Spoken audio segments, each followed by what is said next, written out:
Hi everyone, welcome to the show. It is Saturday. Welcome to the month of June. Amazing how the year is quickly flashing and running by as we watch in amazement. And thank you everybody for joining us today. Tell a friend ZBTR is live and you can share the link to everybody. Follow us on Facebook, ZBTR TV. We are also on X, what used to be Twitter, YouTube as well, ZBTR TV, so that you make sure you click on the button link and the bell so that you get the notifications when the show starts. Okay, we are ready today and we have an interesting discussion for you. An amazing gentleman, amazing young man who survived a tragic road accident which led into him having brain surgery and a lot of other stuff that followed. He's going to share the story himself, and we shall be following as follow us as we have this conversation and talk about how somebody can emerge from a tragedy. Isaac, Zach, Muzata. Welcome. Where have you been all these years? Been around in the world. Been around in the world. Good morning. Yeah, thank you for having me. I'm very humbled. Now, we are honored to have you. Great story, great stuff. You're doing great stuff. And that's why we do this, so that people get to know what the Zambian people are doing in the community. To show the other side of Zach, at Tewa Fyongo of Zach, you know. That's still Yeah. Everything good? Yeah, I'm all right. Don't mind me. I don't know if you remember back in the days, we would watch former president Frederick Chiluba TV. He'd be all over for interview. Were they checking up bring Shan? So I was asking myself why he would do that. I realized Badi Banson is son.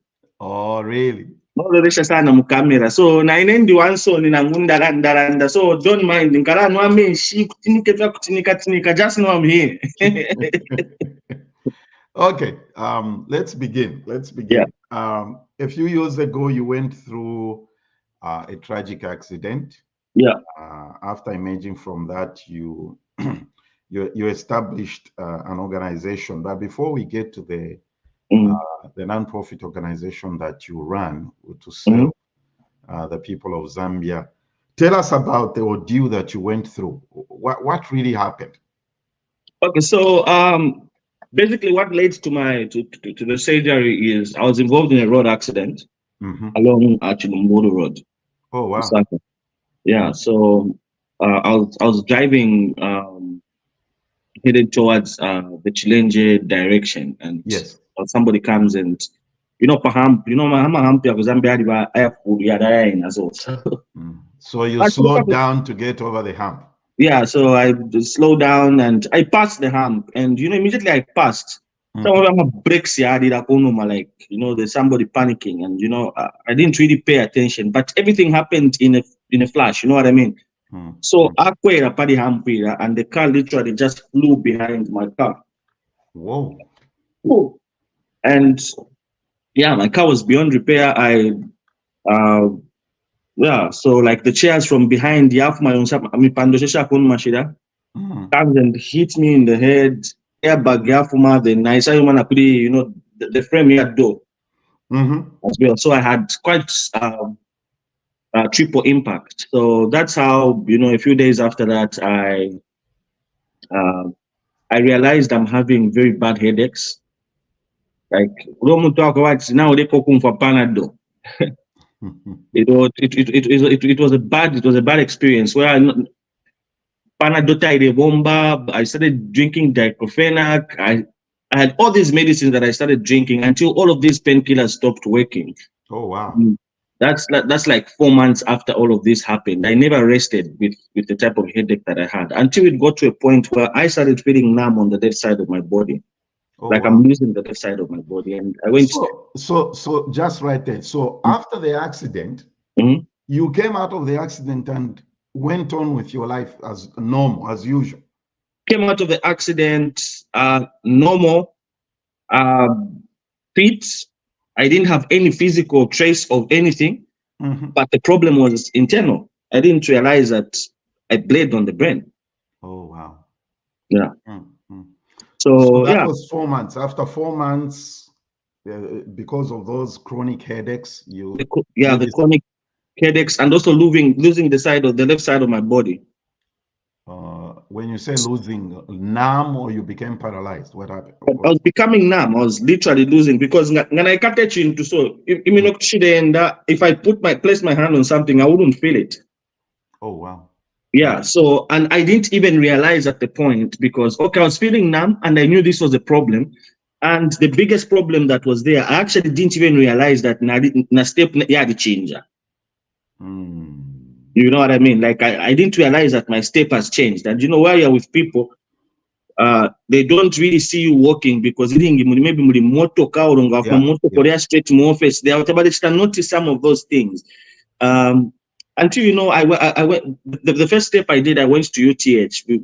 After UTH, bunch of test and whatnot, and they say you need to do a CT scan, and we don't have a CT scan here because we've had problems with CT scans. I think then Mm-hmm. for the past for 2 years. That was like in 2021. So Okay. they said no, you have to go to a private hospital to get the CT scan done and whatnot. So that's how I asked her, talking to because this headache is really, really bad, Gave me a very strong job and, I was feeling okay. And I just let it be. I just let it slide. I say, okay, I'm feeling better now. I can go on and just do my work. That's how I went back. I think I went back to work that day. I went back to work. I didn't go and do the CT scan. But the following day, Mm-hmm. I woke up the moment that I just looked at the window, Akaswa Firango Wabuka. Mm-hmm. Mm-hmm. My head started pounding like crazy. So I said, no, I think this is becoming unbearable. And that's how I went to Forest Park. When I went to Forest Park, by Sancha stage, a doctor, but I examined from Phenoxana. Okay, but therefore, Monica, your eyes are looking a little bit popped. And how are you feeling on the left side of your body? So I explained all of that to the doctor. So Dr. Mbia, very good doctor, said, Zach, I think you need to do a CT scan. CT scan but you need to do a CT scan now. So we did the CT scan and he said, okay, we have to wait for the results. So results, I even left the hospital. Yeah. I went to go on with my business. But the only problem that I made was I entered my 096 number into the system, hospital, which doesn't receive calls. So Oh. when he realized that the results are back and my results are bad, So he he was was trying to reach you. he was trying to reach me and he couldn't reach me, But the following day, Nabu Kaput bad. I said, no, I need to go and find out what those results are about. Uh-huh. That's how I went to the hospital. You went back to the same hospital.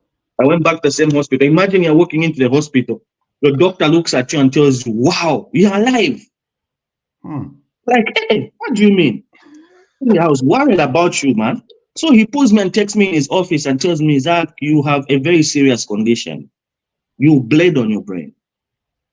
You've got a very big bleed on your brain, and you need to be operated on between today, tomorrow, latest Monday, And uh, looking at it, he says, looking at it, he says, Zach, whatever. Whatever paralyzed do walafa ngati twachayo operation so if we watch between the or Monday. But pano at our hospital we do not have the neurosurgeon. The neurosurgeon is on leave. I think something like leave or something. Okay. So what do we do? He now refers me to UTH. I literally left Forest Park as a referral to UTH. Wow. In this state, you can't even drive. You're not allowed to do what normal people do, because at the end of the day, you can have an attack. You can have, something can happen. So you have to be taken to UTH. That's how I was taken to UTH. And while I was going to UTH, I called a friend of mine, Che. We said, Che, we have been told I've got what is called a subdural hematoma. I have a brain bleed. And when I called Che, my friend became quiet on the phone. That Kasai and Sakakawati Adimshoka. Boy, you like jokes. Don't joke about this. Come on. No, that's what I've been told. So I need to get myself checked. And then he says, okay, I'm in theater right now. And I need you to come straight to the OR. Don't go by inquiries. You need to see Dr. Schizia. When you see Dr. Schizia, the Dr. Schizia. Yes. Okay. The neurosurgeon, Dr. Schizia. Yes. Yes. Yeah. So that's how he said you need to see Dr. Schizia, and said, okay. Nalaisa. So how do I get that? Whatever you do, just don't go and register yourself. You need to see this man if your situation is that bad. So I went to UTH and I waited for him until he was done with a 16-hour surgery that he had had. Wow. Yeah. I don't know why people are telling me I shouldn't be looking on the phone, but they're the ones texting me. Phone it. Okay, he posts a phone. I put a phone. Throw it away. Yeah, I know, right? Yeah. Don't look at the phone, but yeah. So thank you, everybody. Thank you. That's how I waited for him. He came out of a surgery, and he was so tired. And I'm trying to tell him, but doctor, I've been told that I would die if you don't see me, if you don't do an operation on me between today and tomorrow. He says, in as much as I want to feel bad, I'm so tired. I have been in surgery for the past 16 hours. Okay, me, I'm a go-getter, and after that's how we're having the conversation. I just I handed over my papers to him. So he's a doctor, and with their ethics, he can't let the papers fall. So that's how he held them and looked at them, and he says, who is the patient? I'm like, Doc, I'm the patient. I've been told I need to see you. He looks at me and says, oh, young man, you're a living testimony. So he pulls me into his office and tells me, we need to operate on you as soon as possible. Regardless of me being tired, we need to make a plan now. That's how we made a few calls. We called the OR at UTH. They couldn't really schedule me in for that day or the following day because it was packed up. Yeah.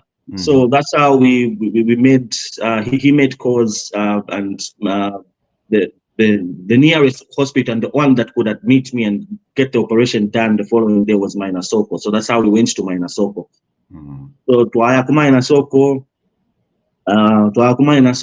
And the following day, I was operated on. And who did the operation? Did Dr. Schizia do the operation? Yes, Dr. Schizia and Dr. Bebe. It was a whole team, they're an amazing team. They made me feel so comfortable. Imagine doctor, but gospel music is encouraging you, is making sure you're comfortable and whatnot. So he made right there. Yeah, he made the whole process, he made the whole situation easy for me. So so the following day came, and everything happened so much in a flash. Bashma people, it happened very fast. I mean, we didn't expect all of this, including my sister who is here, Dr. Sombo, Yeah. Professor Sombo. Oh. You know, everything came as a shock. And I think about that time she was about to write her final exams. You know, it came as a shock. And the following day on that was a Friday. That must have been 10th December. Okay. So the operation was done. How long were you admitted in hospital? How long did the recovery process take? I was admitted in the hospital for about 5 days. Mm-hmm. Yeah, I was admitted in the hospital for about 6 days. And then the recovery process, it actually took a very long time because, you know, the wounds had to heal.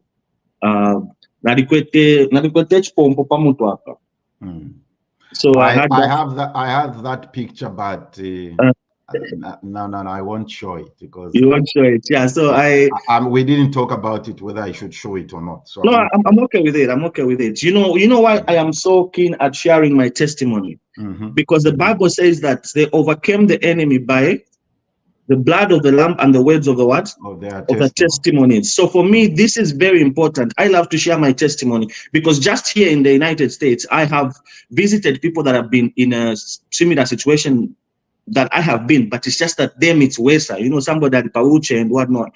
But when a friend Zenith took me to go and speak to these people, you could even feel the difference. You know, you tell them, I've been through this. You know what I mean? I've been through this. God took me out of this. There's a whole different change when you're meeting the person and the time that you're leaving. There's a whole different change because they relate with your testimony. That's right.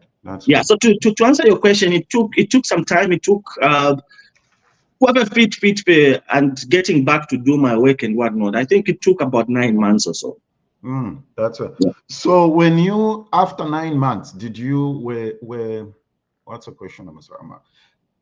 You know, the brain is a very sensitive organ of the body, and it depends.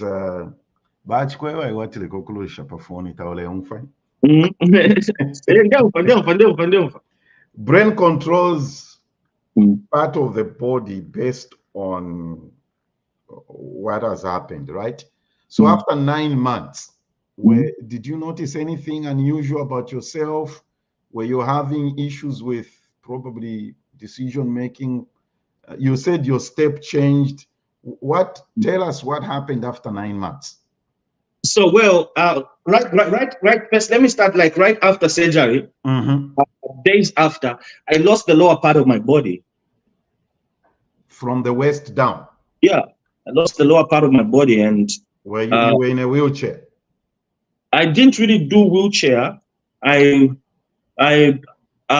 didn't do wheelchair, because it just took about a few days for me to start feeling like part number, react again, like the feeling started coming. But it took about 2 months for me to be able to properly work.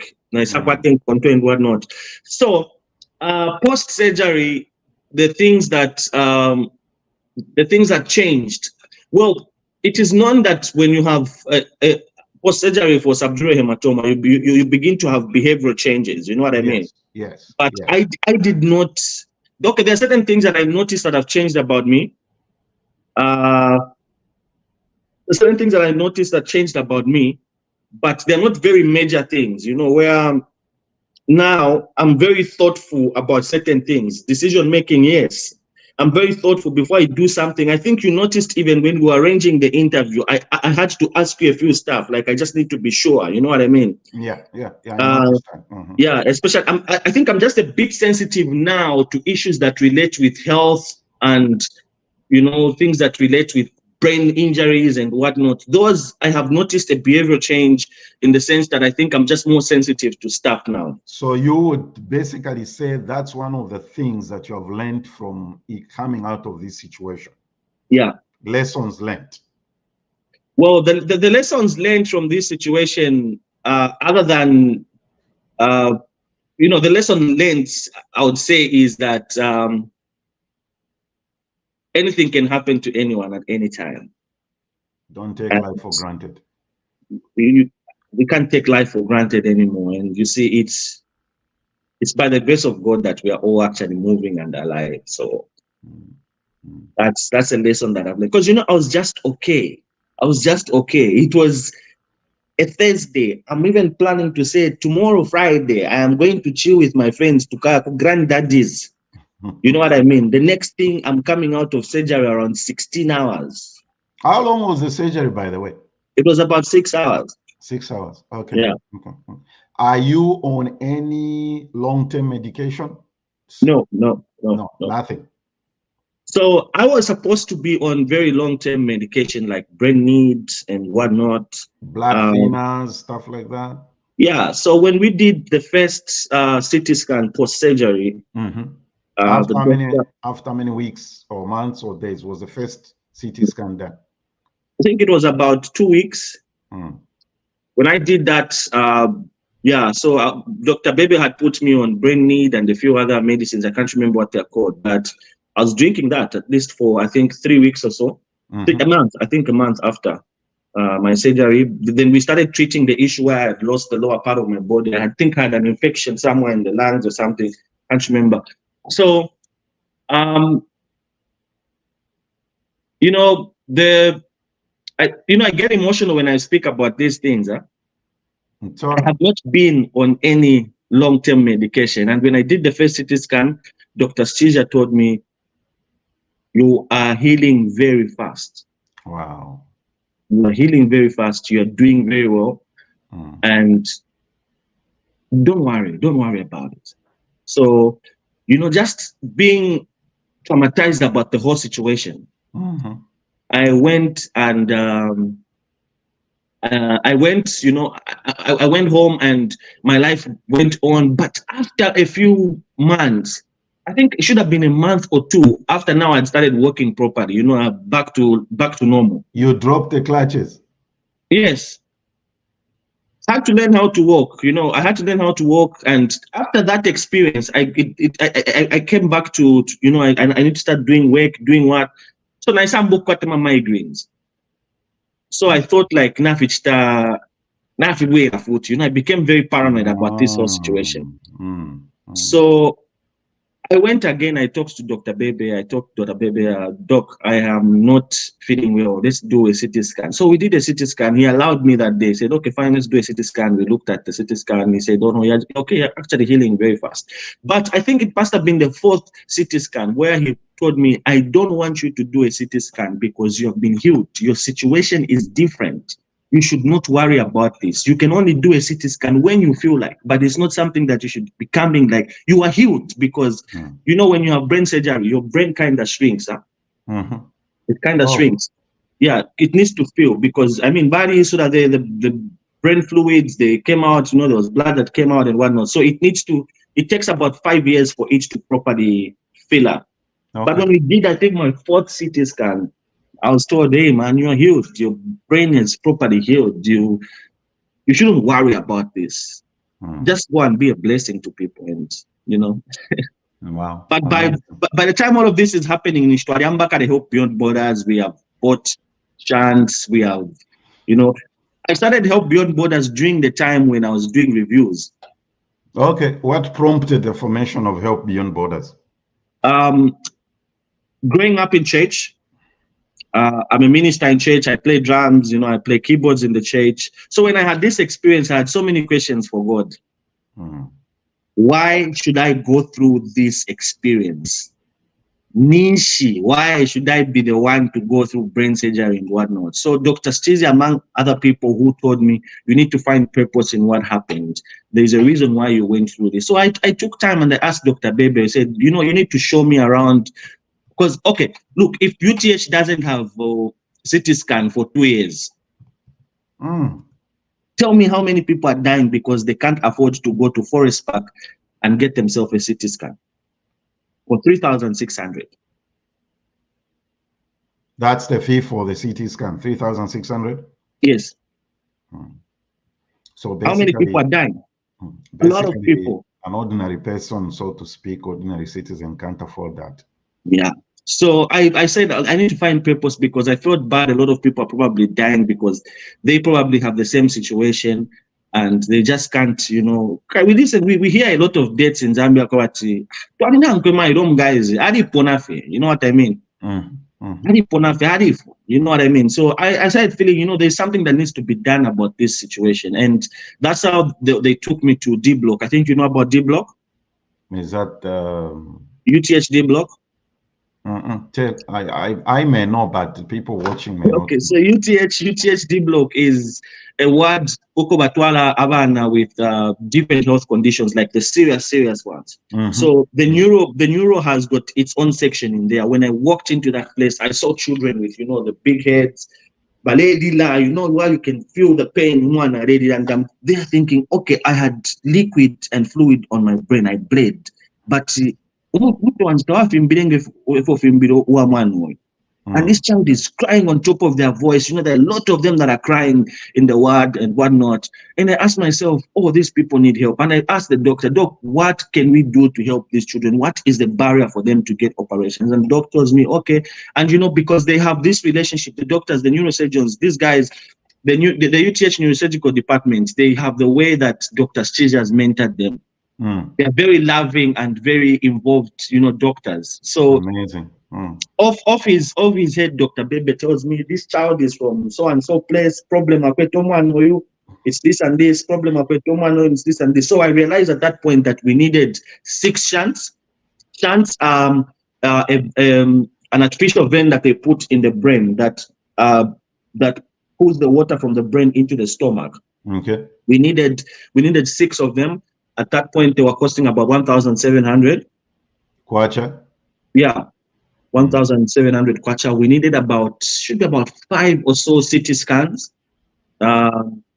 We had to arrange the money. So you know what I did is, okay, these children need to go through surgeries. What is holding them up? Some are shunts, some it's just a CT scan before surgery. The shunts were available for some of them. So I said, okay, fine, what are we going to do? Let's look at the budget. I think the budget must have been something like 15,000, less than 20,000, about 19,000 somewhere there. I picked my phone. I called a few people. I called our brother, the owner of Probes, Mr. Roy. Said, hey, you need a CSR. So I want you to help me out on this program. This is what's happening. I've got so and so children. Immediately I cut the line. He sent some money. I called other business people, of course, my elder brothers as well. Called them. By the time I was leaving the ward, we had managed to raise something like 20,000 kwacha. Oh, wow.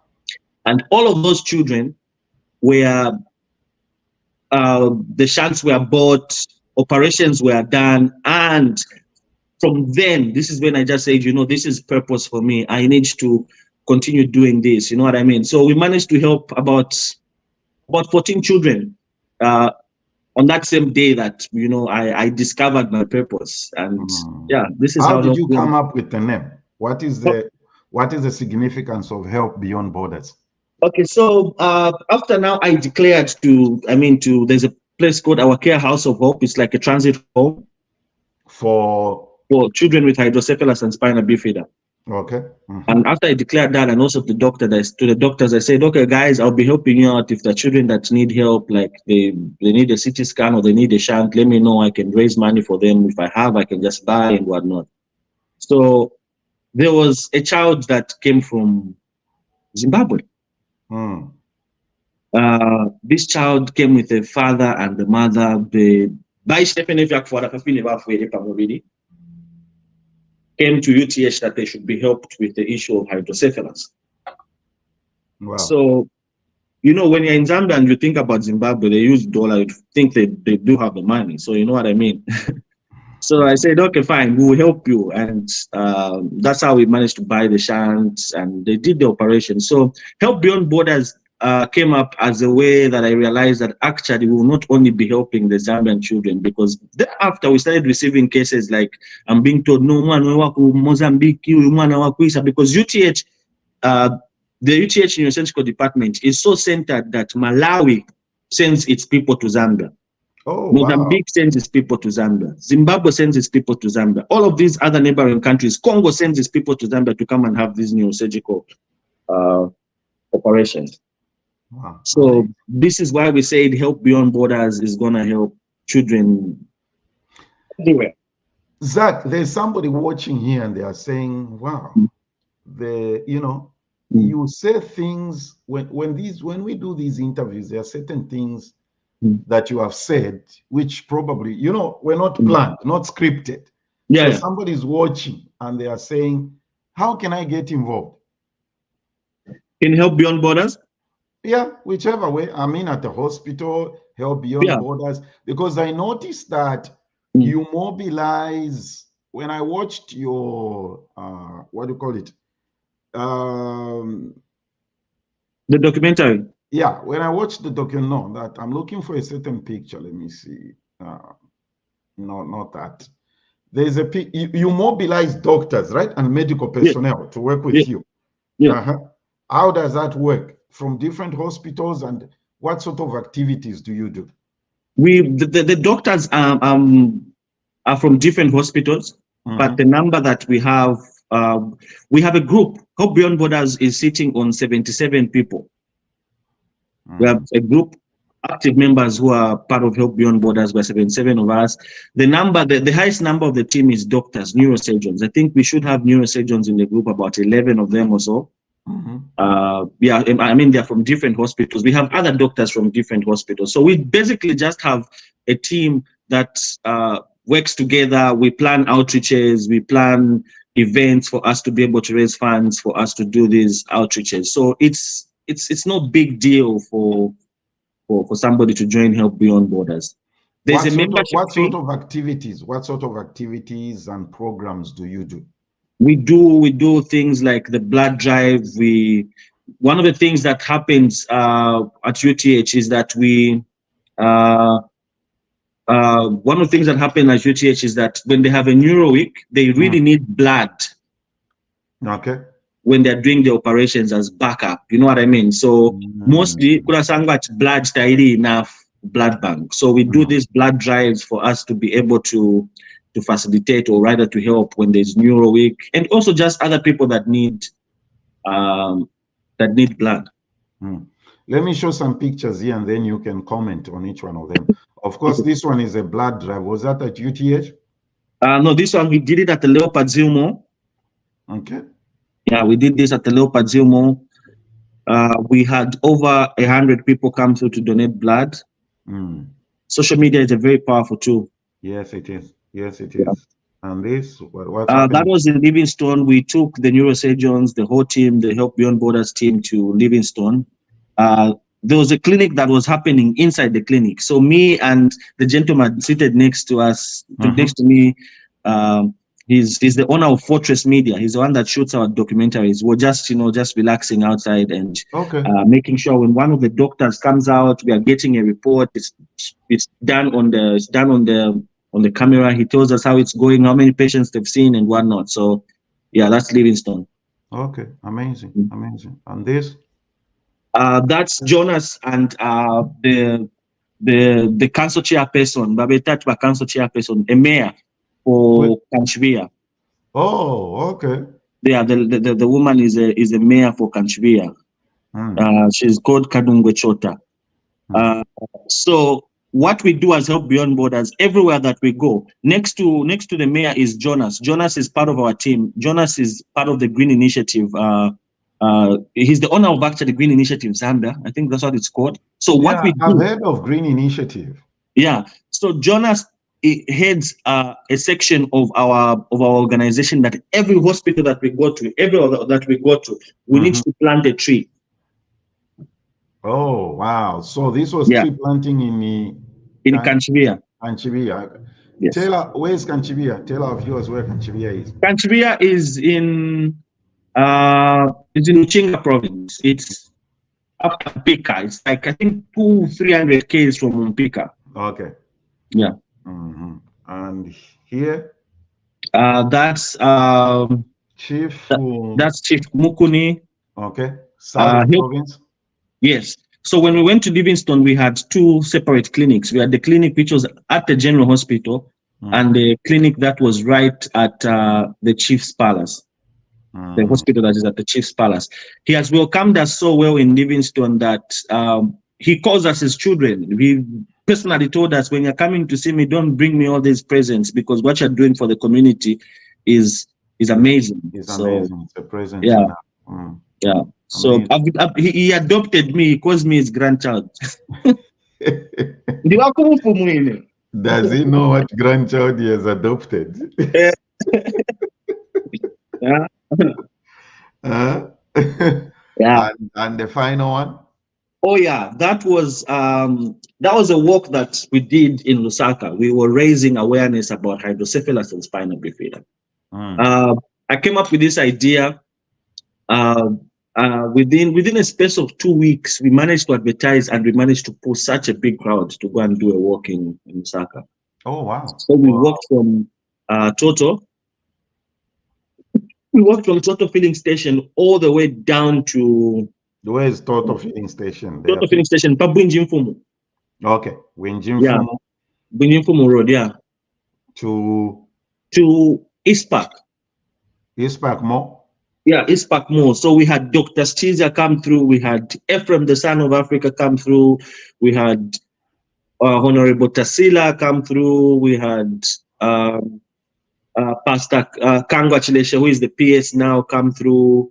Mm. We had the Minister of Education come through. We had a big number of people come through to do this work with us. And as you can see in the picture, Paliaba Philadelphia Yellow. Uh-huh. That's the Lions Club. Mm. The Lions Club was very active in helping us out as well. We had, the taxi companies that came. It was just massive, Mm. It was just massive. We managed to raise enough money for us to get into Kanchria. Okay. For our outreach, we did an outreach. Our first clinic in Kanchria helped. We saw about 600 patients the first day. How many days were you there? We're there for 3 days, but we did 2 days of clinics because I think we ran out of funds. We needed to come back. So the first day you saw 600. Yeah. The following day? The following day, it was 300 on the first clinic because they were split, 300 on the first clinic and 200 on another clinic. When we go for these outreaches, we advertise or rather announce we are going for a neuro clinic. But Okay. we make sure at least we have general doctors on board. What basically goes on at these neuro clinics? So we get to see there are those children who have already been operated on. Mm-hmm. So we sort of do like a review. We take the clinic close to them. We see that they can do a review, but we look out for the new cases. Like for Livingstone, we even had operations during our clinic. Successful operations. Wow. How long do they take? So the doctors that you are with in the team on the group are the ones who conduct these neuro clinics, right? Yeah. Yeah. So one operation, the guys have been so good. They've become so good at what they do. We've got the ZMA president, Dr. Roy Tolopi, is one of the neurosurgeons. Dr. Roy is able to do a hydrocephalus operation within 45 to 1 hour. What's an hydro, whatever you're talking about? Yes, hydrocephalus operation. So he's able to do an hydrocephalus, putting a shunt and whatnot within 1 hour to 45 minutes. So you find that in a day when we do these clinics, the guys are able to do 15 operations, they're able to do 10 operations. Okay. Which is very fulfilling for us. So basically, Help Beyond Borders takes medical services to where the people are. Yes, to far-flung places. And this is also a way of decongesting the UTH D block because it's packed. When you go to the D block at UTH, you find there's some children seated panchy, some parents sleeping panchy and whatnot. So it's one way that we have to take the clinic closer to them. Yeah. Maybe we need to do a project to make some difference at the UTHD block. Before we talk about your next outreach, we have a lot of friends watching here. Mrs. Chirwa says good morning from Maryland. Richard, hello, good morning, brothers. Hello, Richard. Dallas in the house. Good morning, Brenda. And the Wawula Foni Kavili. How are they comment? Sengani says it's more than that now, Zach. Yeah. I don't know what he's referring to there. I think it's something that Mm, Dorothy says, good morning. Okay. Miss Carol says, morning. She's the one who gave me, she educated me actually on a lot of things to do with the brain. yeah. That's my consultant right there. I don't know what Sengani is referring to, but Sengani Rees Piri has been very instrumental with Help Beyond Borders as well. His Okay. family. He's been there through and through all of this. Sengani, can you elaborate on what you mean? It's more than that now, Zach. Let's highlight that point so that we get to go. Zach, you guys do whilst we wait for Sengani to point out whatever they are. Sengani, the lady or a gentleman? Sengani, it's a man. It's a man. Okay. Before I wanted to be sure before I use the personal pronouns. Yeah. Say she and yet it's a yeah. So as we're waiting for Sengani to send us information what he was referring to, there's something I want you to talk about here. So you talked about outreaches, and we have this coming up in July, right? Yeah. Yeah. Eastern Province. Yeah. So what what's going to happen in Eastern Province? What dates are you looking at? We are yet to set the dates. We plan to set the dates this same weekend. Okay. Well, I just don't want to announce stuff prematurely on the interview, but Yeah, yeah, we are totally about to set the date uh, understand. for the July outreach. So basically, we're just going to Eastern Province to do the outreach, do what what we do when we go for the outreaches. It's basically just seeing patients, Okay. helping patients. And if you look at some of the pictures that I sent to you, our outreaches are not just clinical. We also go and give out clothes. We give out, we give out clothes. We give out food and Yeah, whatnot. yeah. So Some of the pictures you sent me actually are showing that, although, yeah, yeah. yeah. Okay. So yeah, so it's basically just the same clinics that we do, but uh, the statistics show that Eastern Province has got a high number of children with hydrocephalus and spina bifida. So one of the reasons why we are very keen at wanting to go to Eastern Province is we also want to do sensitization on the use of folic acid, sensitization on the use of folic acid.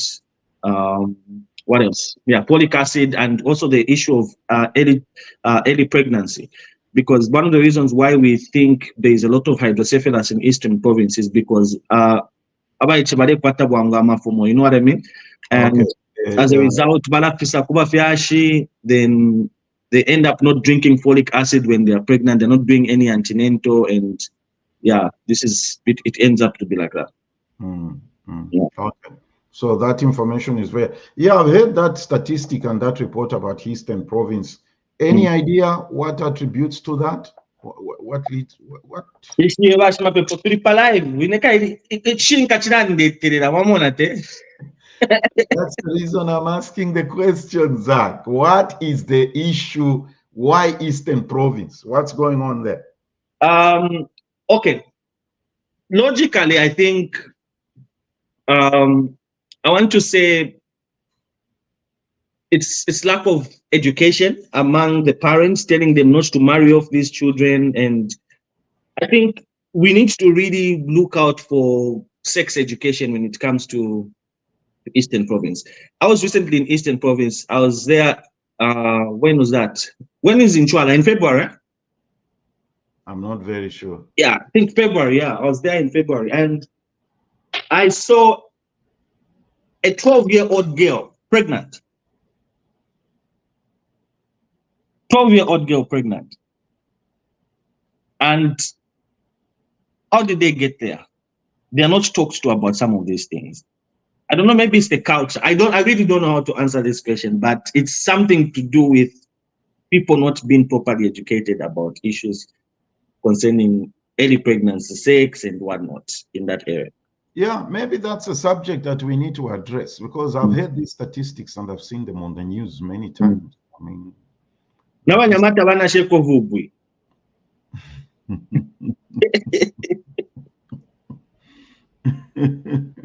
Yeah. Okay, here is There's a comment. Brenda says the early marriage teachings, Christian province, and the kids want one experiment. Yeah. Hmm. And it ends up, you're in the process of experimenting, it ends up, Ifumu. yeah. Mm. It's a subject that needs to be addressed. Zach, if somebody wants to get involved with um, Help Beyond Borders, what should they Mhm. do? They need to reach out to us. They can reach out on my Facebook page. Our Facebook page for Help Beyond Borders was hacked. Oh, really? Sorry about Yeah, that. we're trying to get it back and whatnot. But anyway, it won't be difficult for us to build another one. Mm-hmm. Uh, uh, so I just want to pull out a number that we can use for people who want to sign up. Okay. Is it going to be a Zambian number? Yeah, it's gonna be a Zambian number. So that's +260 Okay, let me, uh-huh. 965 965 64 64 61 61. 24. That is Achewe. Chewe is one of our active members who is in charge of getting people signed up. So right now we are sitting on. Right now we are sitting on how many? We're sitting on 77 members as Help Beyond Borders. Okay. What's Yeah. your target? Do you have a target or it's limitless? You want as many as possible? Uh, that one has been a very difficult question for me. Uh, we can't win alone. I can't win alone. I need as many people as possible to be part of Help Beyond Borders. And Uh, when I sign up to be a member, what does that entail? What are the expectations? well, you get to, of course, get first-hand information of the project that we're doing. You are considered first. If we're going for an outreach, for example, we're going to Eastern Province. If you want to be part of it, you're considered first. And Mm-hmm. just to keep the work going, because we are self-funded, every week we've got cases that come up Okay. for hydrocephalus from far-flung places. They want to come into Lusaka. So each one of us contribute 100 kwacha per month. And that Okay. helps us with paying for transportation for these children to come, food, and for them to be able to go back to their homes. So Now, help you beyond know, borders.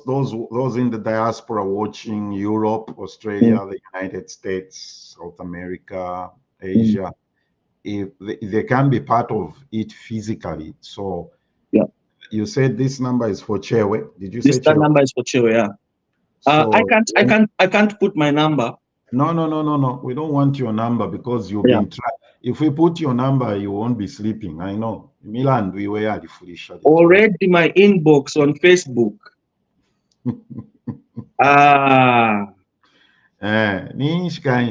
Ah, no, I mean I'm a philanthropist. I get to handle very sensitive issues about people. People text me about their problems and Okay, whatnot. okay. Uh, I think it's this crazy. is of course, I'm not going to assume this number is WhatsApp friendly, right?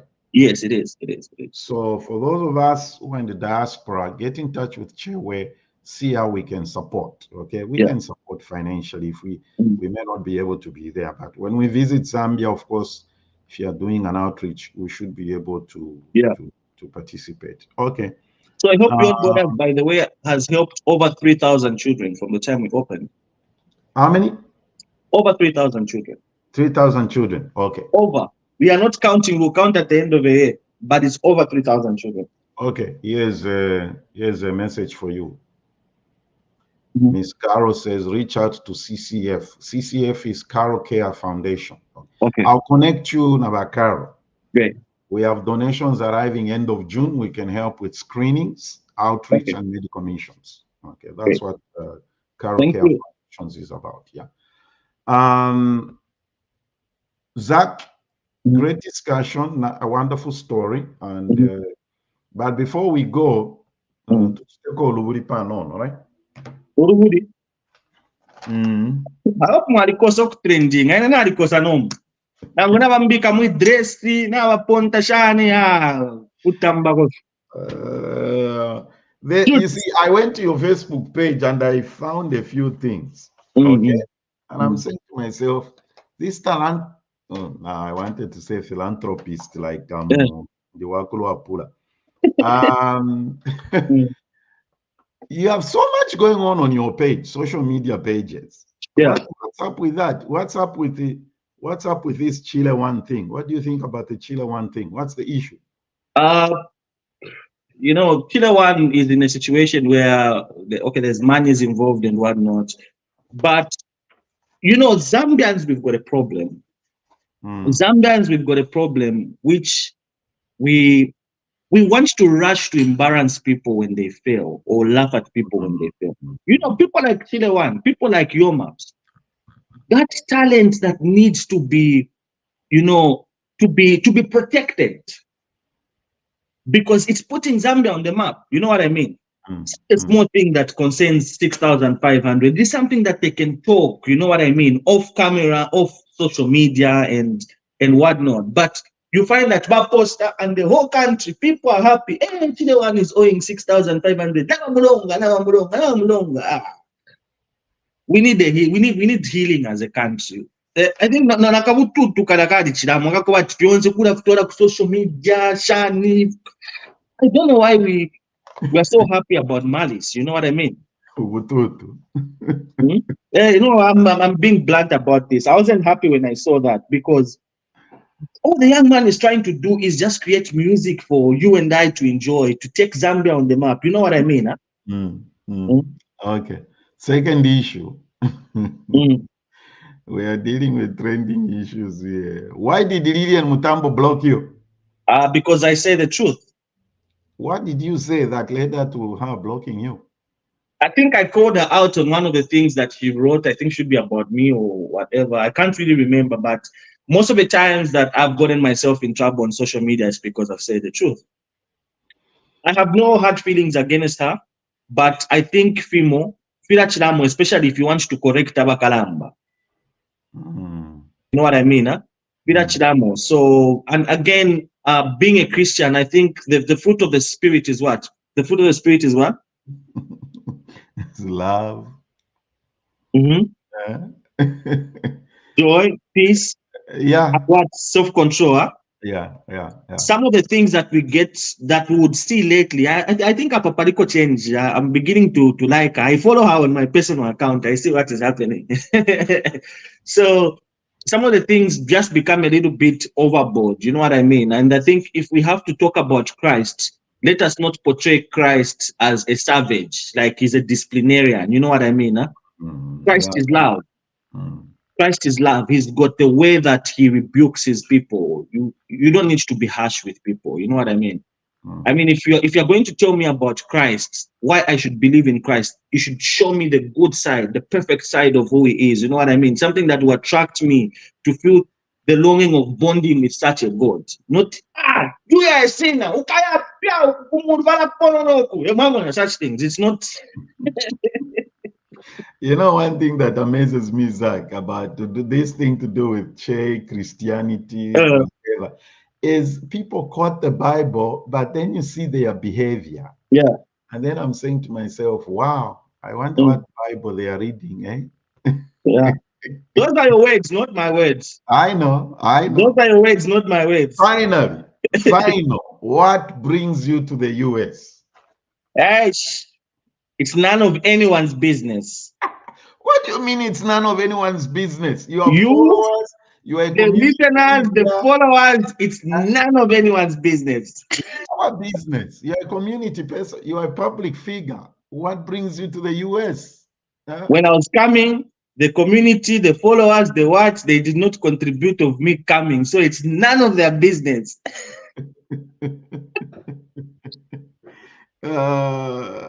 Babuza, did you watch Mainga's live yesterday, or have you heard about it? Mainga Sanderson. He's in New York. No. He spoke bitterly about how Zambians have tried to jinx him being in America. And lesson learned, I can't share why I am here. I can't. You talked. You said something about when you were at Barbara Banda's game, people started calling the embassy. Yeah, Serious? imagine. Yeah, like for real. Like Um, what? Saying what?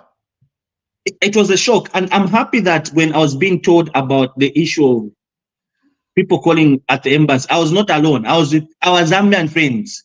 Ati omugayiza ati apewa nakuona kubola abantu bambochitumira phone ati ni photoshop ijauro zake for real enzeri iko ku game ya Barbara Banda uko ku DC. I told them, yes, he was there. It's not Photoshop. And because it gave him a thought to think about. So he said, Zach, I'm worried. Why do our people do such things? And we had a very long chat around that. So, okay, imagine people who are doing that.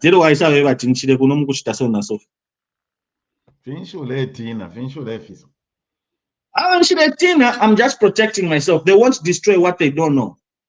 Oh, I like that. That will preach. Hmm? That will preach. That They will won't preach. destroy what they don't know. Simple as that. Everybody, if you want to watch other episodes or shows that we have done, follow us on social media. That's our handle there, ZBTR TV. We are on Facebook, we are on Twitter or X, and we are also on YouTube. Let us know what you think about our conversation with Zach. And Zach, thank you. No problem. No problem. So abantu balisaka manati nalira that is none of anyone's business. What's today though? Why are you being rude with a man of God? And don't worry, he's not a man of God like you. He's a man of God, a real one, a cool one. It's a conversation. No, everyone, don't worry. He's not being rude. We are cool. We are cool. We are cool. Yeah. Cool. Zach, thank you for doing this. Everybody, help Beyond Borders. Let's participate. I know those of us in the diaspora cannot take part in the outreach, medical, whatever they do. And hey, get in touch. I'll connect you with Miss Carol, okay? Uletesha. Okay. To now connect you na Carol. No problem. All right. Anything you want to say before we go? Anything you want to say to people watching before we go? No, thank you so much for watching. I really appreciate. I pray you've picked one or two things, and I pray you've now noticed that there's a different side to the drama that Facebook wants to portray on me. Bad things trend. Imagine we've done all sorts of things with Help Beyond Borders. They do not trend as the bad things trend. So yeah, that's why I wanted the people to see this side of you. Okay, it's very important. Zach is doing a good job. Thank you, Mdala. Okay. We'll see you. We'll catch up later.